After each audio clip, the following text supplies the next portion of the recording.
pelanggaran-pelanggaran yang sedemikian rupa yang dapat kami kategorikan mengarah pada pelanggaran yang bersifat sistematis, terstruktur dan masif.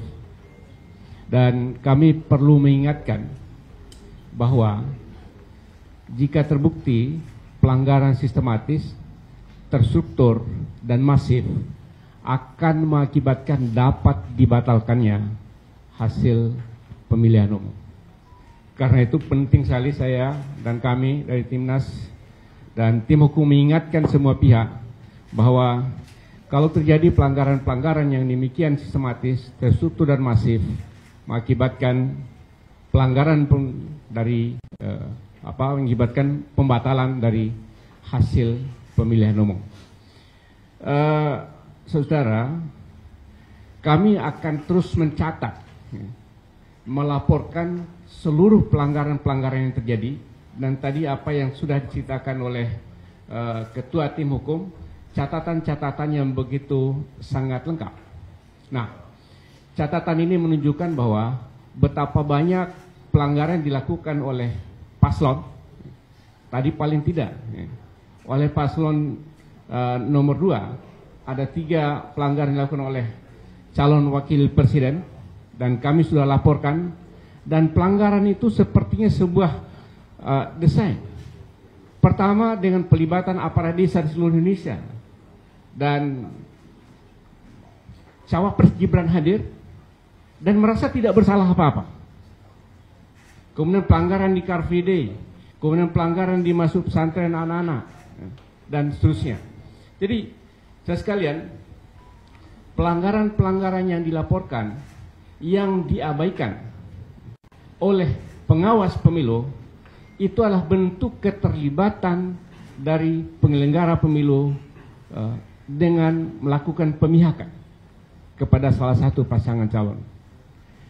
Dalam pengalaman kita sejarah pemilu di Indonesia, manakala penyelenggara pemilu melakukan pemihakan, laporan dari salah satu pihak diproses, laporan dari pihak yang lain tidak diproses, itu adalah bentuk pelanggaran nyata, dan kami catat semua apa yang terjadi. Kemudian saudara-saudara, pelanggaran yang sifat sistematis, terstruktur dan masif, pertama melibatkan pasangan calon atau peserta, kemudian yang kedua melibatkan penyelenggara baik secara aktif maupun tidak aktif. Secara aktif, ya, penyelenggara melakukan pelanggaran itu sendiri. Kemudian yang kedua, secara tidak aktif, tidak memproses segala laporan-laporan yang ada. Dia tidak melaksanakan tanggung jawab kewajibannya menjaga pemilu yang free and fair.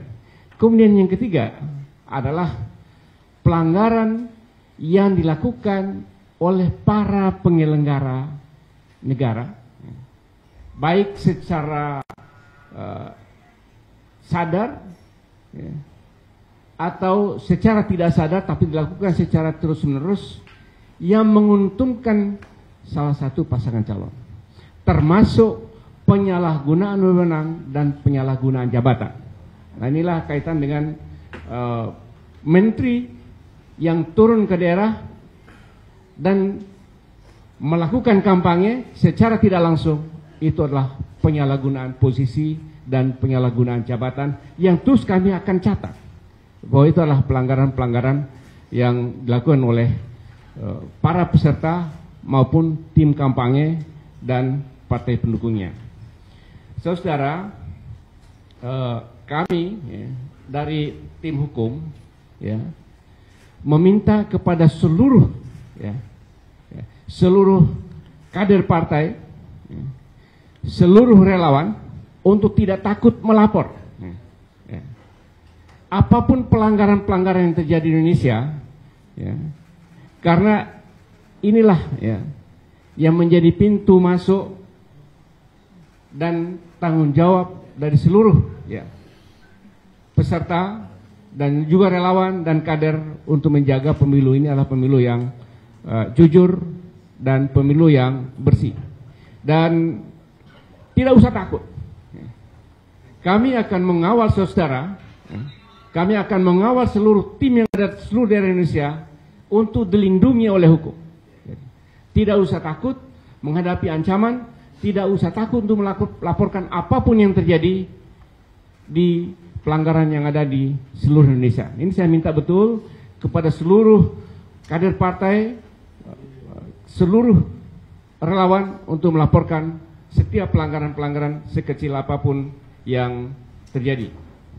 Kemudian terakhir, kami tentu tadi ada 6 pencabutan izin yang secara mendadak ya dilakukan. Kami sangat prihatin, kami sangat prihatin dengan pencabutan izin yang sangat mendadak yang sudah didesain sedemikian rupa oleh kami untuk menyelenggarakan kampanye, tapi tiba-tiba dicabut izinnya dan kami terpaksa mengubah tempat atau lokasi. Ini adalah tindakan-tindakan yang tidak fair terhadap pasangan calon nomor urut 1. Oleh karena itu kami meminta kepada pemerintah daerah di seluruh Indonesia untuk bertindak fair kepada semua pasangan calon. Kalau sudah dikeluarkan izin, konsisten untuk memberikan izin, jangan dicabut izinnya ketika kami sudah siap-siap untuk menyelenggarakan kampanye. Jadi ini adalah termasuk kategori kebijakan atau tindakan yang tidak fair. Karena itu sekali lagi kami sangat prihatin, sudah 6 izin yang dibatalkan dan terpaksa kami harus pindah tempat. Saudara, inilah yang bisa kami sampaikan pada kesempatan ini. Terima kasih. Assalamualaikum warahmatullahi wabarakatuh.